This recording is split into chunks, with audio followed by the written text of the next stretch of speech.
10वां दिन होने वाला है प्रोटेस्ट को, अभी तक जो है कोई रिजल्ट नहीं सामने आ रहा है, लेकिन आप अभी भी डटे हुए हो, तो आगे की क्या रणनीति? आगे की रणनीति यही है कि डटे रहेंगे जब तक धर्मेंद्र प्रधान इस्तीफा नहीं देते, हम तब तक डटे रहेंगे। और वैसे मुझे तो ये लगता है कि अगले 30 दिन भी हम बैठेंगे तब भी सरकार से इस्तीफा नहीं आएगा, ना कोई अकाउंटेबिलिटी आएगी, ना कुछ आएगा। बट फिर भी हम बैठे तो रहेंगे, अपना राइट है, हम एक्सरसाइज करेंगे जब तक कर सकते हैं। नीट टेस्ट हो चुका है, नीट का एग्जाम हो चुका है, उसके बावजूद भी प्रोटेस्ट करना। तो नीट का रीनीट हो चुका है, लेकिन उन बच्चों का क्या जो 17 बच्चे मर गए, जो 17 बच्चों ने सुसाइड कर लिया, उन बच्चों का क्या? रीनीट आपने कर दिया, करने को तो आपने बहुत कुछ कर दिया, लेकिन उन बच्चों का क्या जो 17 बच्चों ने सुसाइड कर लिया, उनके लिए कौन जवाबदेही देगा? सर वही मेन मुद्दा इस मूवमेंट का वही है कि आप अकाउंटेबिलिटी लीजिए। जो 17 बच्चों ने सुसाइड किया है उनका संज्ञान लीजिए। तो मांग क्या है? धर्मेंद्र प्रधान का? हाँ जी, धर्मेंद्र प्रधान का इस्तीफा, अकाउंटेबिलिटी। आप बताइए कि आपके चलिए धर्मेंद्र प्रधान का इस्तीफा हो जाता है तो दूसरा कोई शिक्षा मंत्री आएगा तो भी तो भाजपा सही आएगा। वो तो देखिए, वो तो सेकेंडरी चीज है, ठीक है, उसके बारे में भाजपा से आएगा कौन आएगा वो सेकेंडरी चीज है, वो मुद्दा इस मूवमेंट में नहीं। गवर्नमेंट भाजपा की है, अगर धर्मेंद्र प्रधान इस्तीफा देते हैं तो उनकी जगह भी तो बीजेपी से कोई मिनिस्टर आएगा, तो बाकी का दूध के धुले हैं बीजेपी के। नहीं, वही तो कहने का मतलब है ना, इसीलिए तो हम प्रोटेस्ट कर रहे हैं ताकि नीतियों में चेंज आए, सरकार सुने यूथ की, हमारे सजेशंस ले, हम क्या बोलना चाहते हैं, हम किस तरह के चेंजेस चाहते हैं एजुकेशन में, वो सुने, हमारी सुनी जाए, हमारे सजेशंस माने जाए और उनको इम्प्लीमेंट किया जाए। इम्प्लीमेंट तो वो जब करेंगे ना, जब सरकार के अंदर दूसरे कोई और सरकार आए, सरकार की नीतियाँ तो वही है। तो इसीलिए तो हम प्रोटेस्ट कर रहे हैं, हम उन्हीं नीतियों को चेंज करने के लिए तो प्रोटेस्ट कर रहे हैं, इसीलिए तो हम उस सरकार के अगेंस्ट प्रोटेस्ट कर रहे हैं कि नीतियों को बदलना पड़ेगा। आपने तो सरकार का जिक्र नहीं, धर्मेंद्र प्रधान का इस्तीफा और जो एजुकेशन सिस्टम है, पूरा एजुकेशन सिस्टम में आए दिन पेपर लीक हो जाते हैं, 50 से 60 पेपर लीक हो गए, बच्चे सुसाइड करके मर जाते हैं।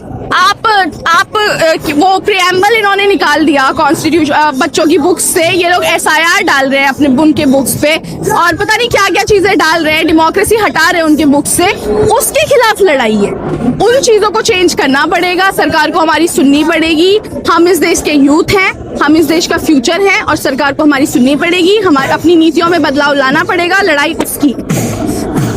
आप क्या बोलते हैं इस टाइम पे सोनम वांगचुक के सपोर्टर हैं? हाँ जी, मैं हूँ सपोर्टर। देखिए, पूरी तरह कोई भी किसी को सपोर्ट नहीं करता और मैं जब जेल गए थे तब तो आप लोगों ने कोई प्रोटेस्ट नहीं किया था, आप कैसे सपोर्टर हुए? एग्जैक्टली, मेरे पास इतनी वो ही नहीं थी ना पावर, मैं अकेली तो आके प्रोटेस्ट नहीं कर सकती ना। इन लोगों ने प्रोटेस्ट किया है क्योंकि ये उतना बड़ा मूवमेंट बन गए, इनको लोगों ने फॉलो किया, इनको रिकग्निशन मिला, तब जाके इन लोगों ने यहाँ पे प्रोटेस्ट किया। अगर इनको रिकग्निशन नहीं मिलता, अगर सोचिए अभिजीत दिपके ने पेज शुरू कर दिया, किसी ने फॉलो नहीं किया होता, किसी ने नहीं किया होता, तो क्या आज ये लोग यहाँ पे बैठे होते? नहीं बैठे होते ना। तो लीडरशिप की जरूरत तो हर किसी को होती है। सर, मैं तो स्टूडेंट हूँ, एक बहुत छोटी मोटी नागरिक हूँ इस देश की, मेरे पास कोई पावर नहीं है, मेरी बात कौन सुन लेगा? आप लोग सुन रहे हो क्योंकि आप लोग पत्रकार हो। मैं अगर जाके किसी को ज्ञान दूंगी, माहौल ऐसा है इस देश का, मेरी कोई नहीं सुनेगा। एक लीडर और दिल्ली में बैठे थे लीडरशिप के लिए, लेकिन वो सरकार बना गए, मुख्यमंत्री बना गए दिल्ली के अंदर। तो उसमें क्या दिक्कत है सर?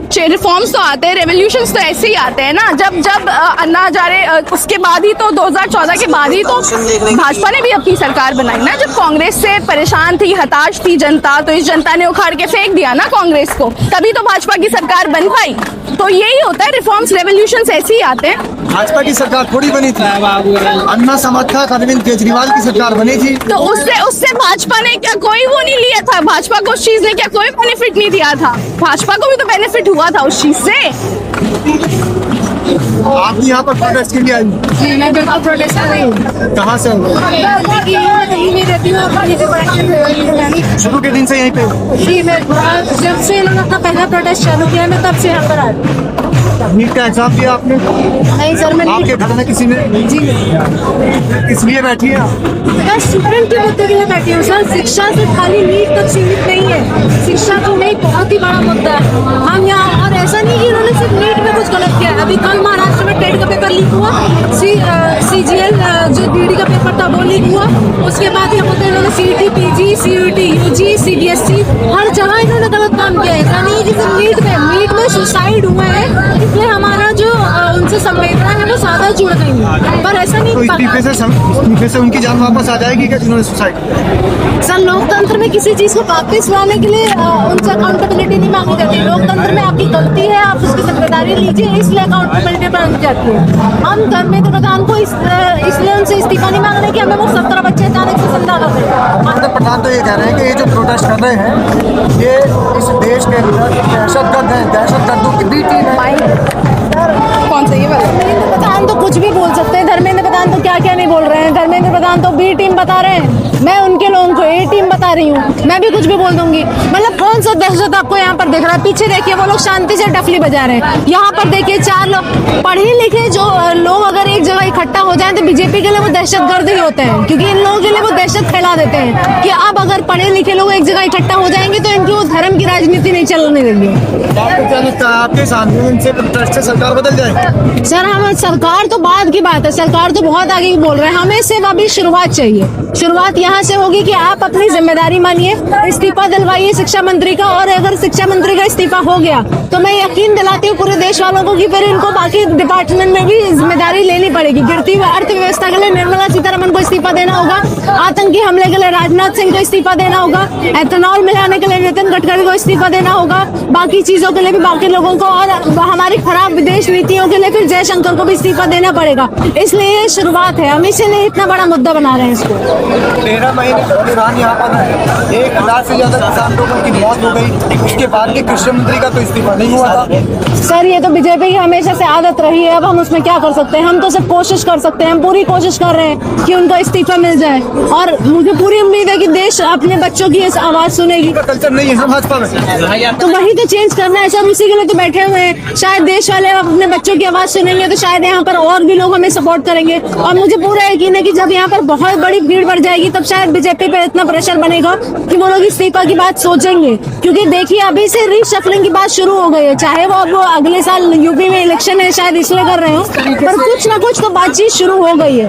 तो अगर यहाँ पर इनके और प्रेशर बनेगा तो शायद इस्तीफा भी मिल सकता है।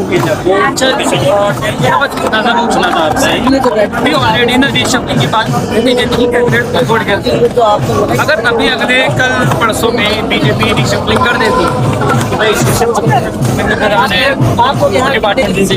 निर्मला जी को कुछ भी बना दे, तो क्या आप इस फैसले से दूर हो जाओगे कि आप हमारा स्ट्रेस? जी बिल्कुल नहीं। आप क्या मांग रहे हैं, आपको मिल गया आपको? जी नहीं, बिल्कुल नहीं। अगर इनको लग रहा है कि यहाँ पर सिर्फ खाली एक सेंटेंस में इनको लग रहा है कि हमने बोल दिया धर्मेंद्र प्रधान का इस्तीफा दो, तो उसके पीछे मैंने घंटों के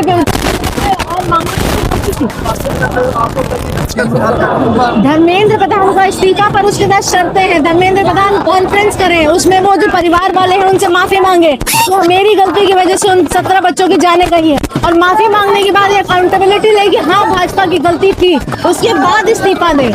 जब ये हो जाएगा तो फिर बीजेपी को मानना पड़ेगा कि गलती हमारी थी, और उसके बाद अगर कोई नया लेके आते हैं तो शायद उनके अंडर, और ये फिर ये भी बताए कि कौन सा डिपार्टमेंट बनाए हैं ये लोग।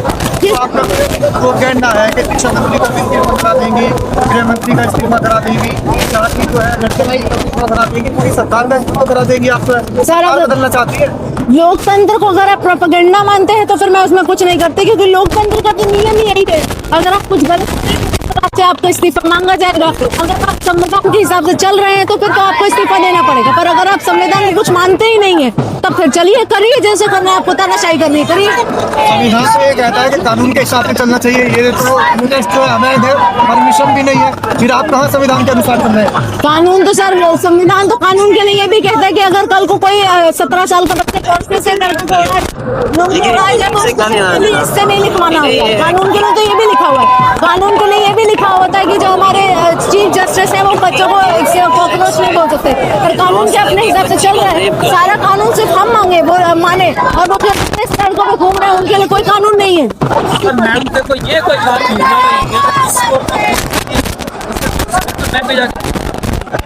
क्या हम यहाँ पर खून कर रहे हैं? क्या हम किसी को मार रहे हैं? हम यहाँ पर अपना हक मांग रहे हैं, लोकतांत्रिक अधिकार है हमारा। तो ये करें कि एंटी नेशनल ये जो एलिमेंट्स हैं, ये एंटी नेशनल एलिमेंट्स हैं जो जंतर मंतर पर बैठे हैं। हाँ सर, बिल्कुल एंटी नेशनल है। देखिए एंटी नेशनल कितने बड़े हैं कि जो राम मंदिर में से जो चोरी हुई है उसे का चंदे समेट के खा पी रहे हैं, और कितने बड़े एंटी नेशनल होंगे, डफली बजा रहे हैं, रातों रातों तक बैठे हुए हैं यहाँ पर गर्मी में अपना पसीना बहा रहे हैं। इससे बड़े एंटी नेशनल क्या होंगे? अगर देश की शिक्षा नीति को सुधारना और उसकी बात करना एंटी नेशनल है तो हम गर्व से एंटी नेशनल है। बाकी हमारे अपने मन में तो हम पूरी तरह से देशभक्त हैं, भगत सिंह को मानते हैं और पूरी तरह से उम्मीद करते हैं कि इस देश की शिक्षा नीति बदलेगी।